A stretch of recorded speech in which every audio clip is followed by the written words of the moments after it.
Justement, Richard, toi, comment, au niveau de ton multifamily office, tu interagis avec les banques privées? Merci. Alors la première chose, c'est que je voudrais revenir un instant sur la manière dont on se conçoit comme family officer et l'univers des relations qu'il y a autour de soi, parmi lesquelles la banque privée.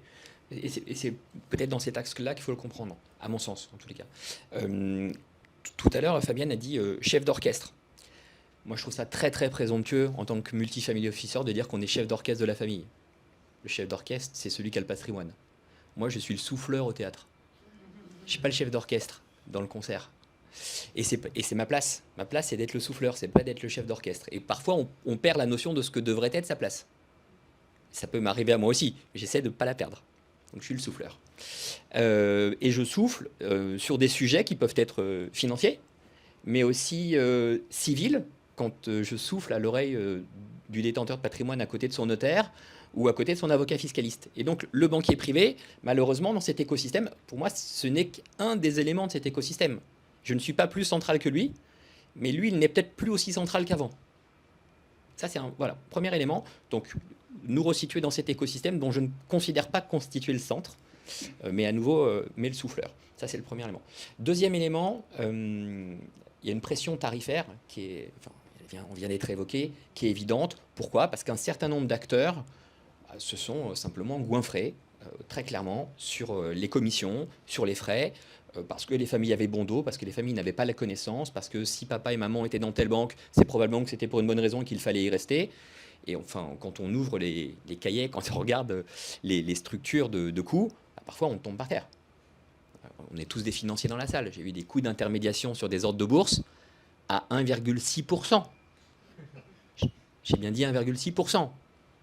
Pas bips. Donc oui, effectivement, on a amené, les multifamily office ont tous amené une pression tarifaire, et ce d'autant plus qu'ils sont arrivés avec un background de technicien, c'est-à-dire que selon son origine, eh bien soit on vient du M&A et on sait comment ça se pratique dans le M&A, soit on vient de la finance de marché. Moi, j'ai fait du sell-side pendant 15 ans avant, donc j'ai un petit peu des idées de ce que présentaient des commissions de bourse à peu près normales. Et donc parfois, oui, on a aidé les clients, on fait plus que souffler, on leur criait à l'oreille, c'est un scandale. Donc effectivement, il y a eu un petit peu de pression.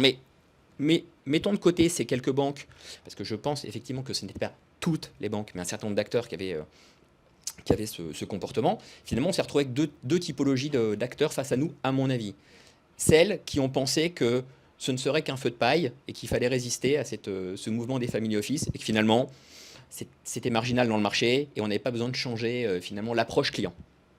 Et puis d'autres qui ont peut-être plus anticipé ce mouvement et qui sont entrés dans un mode davantage collaboratif et voient plus le family officer comme un interlocuteur additionnel. Et parfois, ce n'est pas toujours une mauvaise nouvelle pour eux, c'est-à-dire un interlocuteur sachant. Moi, il m'arrive de dire à des clients, c'est pas toujours très confortable, mais de dire non, mais je vous assure, vous avez fait une bonne performance, vous avez un mandat action, c'était une année catastrophique, vous avez fait -5, vous avez de la chance. Enfin, c'est pas de la chance, c'est un bon interlocuteur. Vous auriez dû faire -15. Alors, je préfère annoncer +15 et +5 en relatif aux clients, mais on n'a pas que des années faciles. Et donc, c'est aussi ça l'expertise, c'est aussi de savoir recadrer. Et c'est dans ce cadre-là qu'on construit des relations pérennes avec les banques aussi.